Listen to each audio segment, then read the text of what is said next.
Who are you? Welcome back, everyone. It's Charlie, fresh off the heels of HBO announcing that they had renewed House of the Dragon for Season 4 and Knight of the Seven Kingdoms for Season 2. George R. R. Martin, in a completely separate interview with a separate entity, revealed that he's working on multiple Game of Thrones sequels set after the events of Season 8. So we'll break it all down, because this is actually pretty big news. A little while ago, HBO did acknowledge that they had actually tabled that Jon Snow sequel series, but it was a thing for a little while. What George R. R. Martin is talking about now, though, is a completely new set of sequels that they're developing, something completely different. Based on some of the things that he's said before and some of the other actors have revealed before, I think we have a pretty good idea for what some of these sequel series are, the ones that are still in development. So we will break it all down, and I'll explain which ones I think are most likely to happen, and if they did happen, when they would actually be releasing them. Because in that trailer they just released, which I just did a video for, they actually revealed their next several years worth of Game of Thrones prequel series. In all the shows, including the Aegon's Conquest series, are not sequels, they're all prequels, and what George R. R. Martin here is talking about is actual sequels. If you're brand new to the channel, of course I'll be doing episode videos for everything that they do wind up releasing for all the series that we do know about. Knight of the Seven Kingdoms is just the next one. We'll probably get another big trailer for that in a couple weeks at CCXP, so just expect more footage from all that stuff coming very soon. This is actually what George R. R. Martin said in his interview. He said, aside from A Knight of the Seven Kingdoms and House of the Dragon, talking about Season 1 of Knight of the Seven Kingdoms and Season 3 of House of the Dragon, there are other Game of Thrones spin-off projects in development. Obviously, we knew about that. There are many other regular spin-offs and prequels. Most are prequels, as he says. Then goes on to say there are several in development, maybe 5 or 6 shows, which isn't a surprise, we knew about that, and I'm not developing them alone, I'm working with other people, and yes, there are some sequels. This was the thing that caught people up, that people turned their heads for, like, wait a minute, what, more sequels? We all thought they gave up that business when they canceled the Jon Snow sequel series. Apparently that is not the case. Apparently there are still other sequels that are still in development.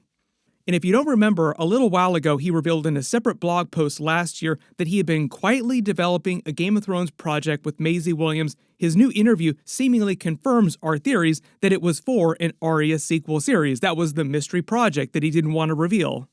Then I'll just go back and play Arya Stark, so everyone will win at some point. Why can't we get a series starring Maisie Williams as Arya Dread Pirate Stark, as she searches for new land, runs a crew, looks for buried treasure, saves those who need to be saved? Way back when the original series ended and HBO announced that it was developing billions of Game of Thrones sequels, spin-offs, and prequels, 100 years Game of Thrones, an Arya sequel series following her West of Westeros was at the top of everyone's fan list just because they did the most work in the finale to actually set that plot up. At the time, it seemed like the strongest contender for an actual sequel series, like, oh, this could actually turn into a real show. So obviously the follow-up question is, what were those adventures?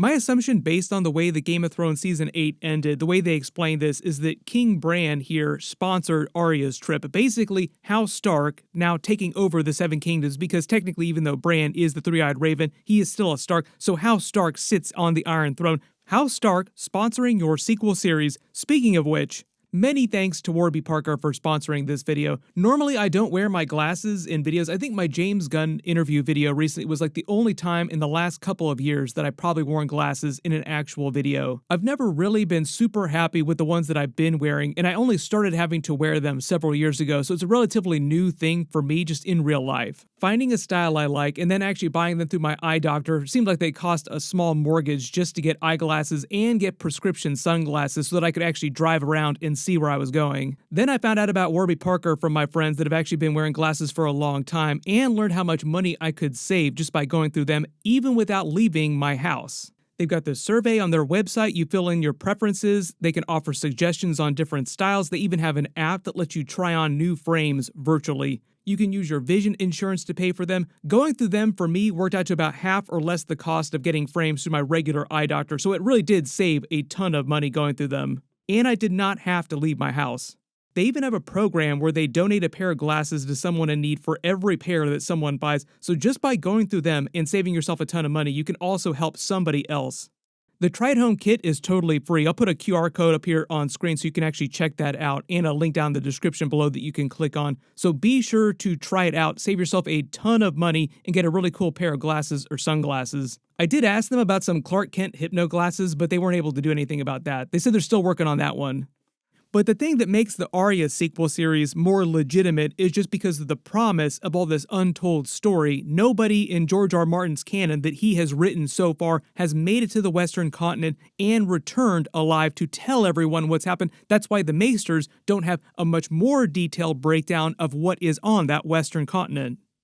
There are a lot of people that have sailed there and never come back. Presumably, a lot of them that survived just never did come back. We'll get into that in a second, too, because there are a couple canonical references to the Western continent throughout A Song of Ice and Fire that they can also use for some interesting scenarios for the Arya Stark sequel series. But the idea is that nothing from the Western continent has any real bearing on the original main story, for example. That's the important thing.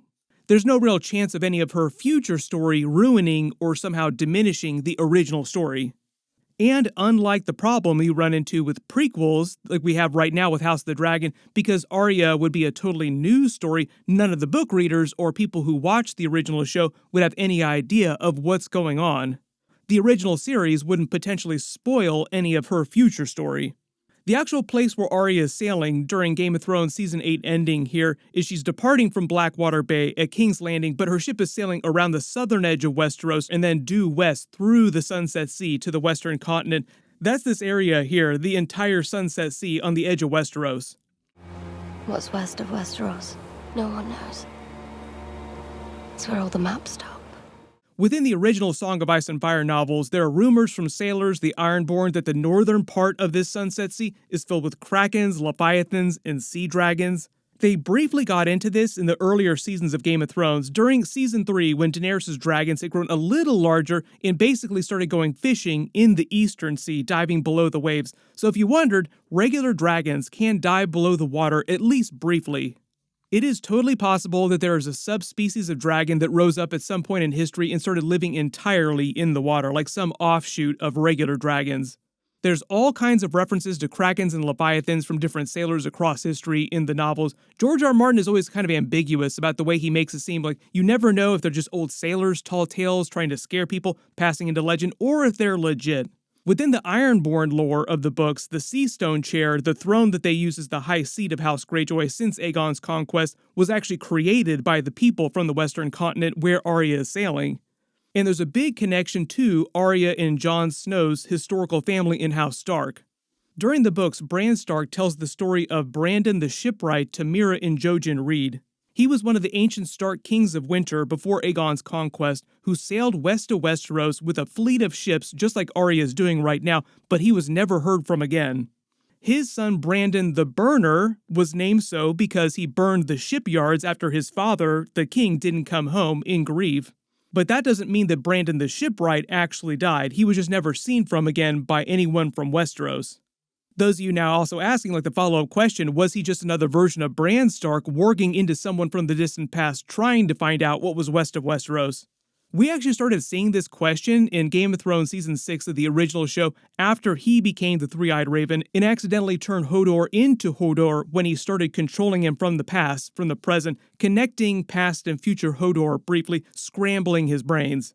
There are a lot of people at the time, right after that, who wondered if Bran Stark Three-Eyed Raven had done something similar in the distant past after the first Long Night, and he might just be the real Brandon the Builder, Bran Stark, who created House Stark. Like, Brandon the Builder is the person who started the House Stark family. Like a lot of big theories in Game of Thrones, George R. Martin never really talks definitively about any of this, but I don't think this is the case. Like, I don't think that Bran Stark is all the different Bran Starks from across history. Well, funny you should ask. Let me get my map. Rhaenys Targaryen, one of Aegon's sister wives, was going to fly her dragon Meraxes across the Western Sea to see what was on that Western continent after the conquest, but she was killed during the First Dornish War before she could do it. And Alyssa Farman, who was the secret lover of Rhaena Targaryen, daughter of Aenys and granddaughter of Aegon the Conqueror, sailed west to Westeros to eventually never be seen again either. So this is kind of a running theme with people who do make it to the Western continent. They're usually never seen again, but the idea is that most of the people who do make it are the ones just looking for adventure. They're not looking to secure a trade route and then come right back. Typically, they sail west of Westeros, intending to never return. But the only other thing that's known about that area that's talked about in the books is that closer to the Westeros western border in the Sunset Sea, there are a bunch of smaller uninhabited islands. Here's the thing though, if the Arya sequel series does wind up surviving through development, and there's no guarantee of that, their priority at HBO right now after Night of the Seven Kingdoms and House of the Dragon is the Aegon's Conquest series. That's the big ticket show that they're in the middle of developing right now, early days. That'll likely premiere in 2031, assuming HBO's announcement about House of the Dragon Season 5 in Night of the Seven Kingdoms Season 4 winds up coming true. They made it sound almost like those were done deals. So HBO essentially has the Game of Thrones timeline of different shows sorted until at least 2031, 2032. That's when they would actually be able to get this Arya sequel series out. It could actually replace House of the Dragon as the other alternating year show when they don't have new seasons of Aegon's Conquest. That is so far away, most of you who had children and got married during the events of the original series, those children will now probably be old enough to have gotten married and had their own children. Like, you'll probably be grandparents by the time you see the sequel series. Some of the only other things that they could do as a legit sequel series, like interesting ideas that people wondered about after the ending, like questions that I got on all my finale videos back in the day, were what happens to Drogon after the events of the finale when he takes Daenerys' body? Presumably, he continues to roam Westeros and Essos and the other continents hunting for food, living as a free wild dragon until somebody comes along and claims him again, because we know that that can happen. You could also do a sequel series set on the southern continent where we've never been. This basically untouched territory on a story level. I do not think that HBO wants to do just a straight up King Bran sequel. That twist was so unpopular, I do not see them actually going to that. Everybody post all your reactions in the comments below and let me know if they do wind up doing a sequel series at some point, what do you actually want that to be about? Like I said, there's a bunch of stuff coming up. CCXP will probably get a new Night of the Seven Kingdoms trailer video. Of course, I will do all the videos for that. Be sure to enable alerts for my channel so you don't miss anything. Everybody click here for my new House of the Dragon Season 3 teaser trailer video, and click here for all my Night of the Seven Kingdoms videos. Thank you so much for watching, and I'll see you guys in the next one.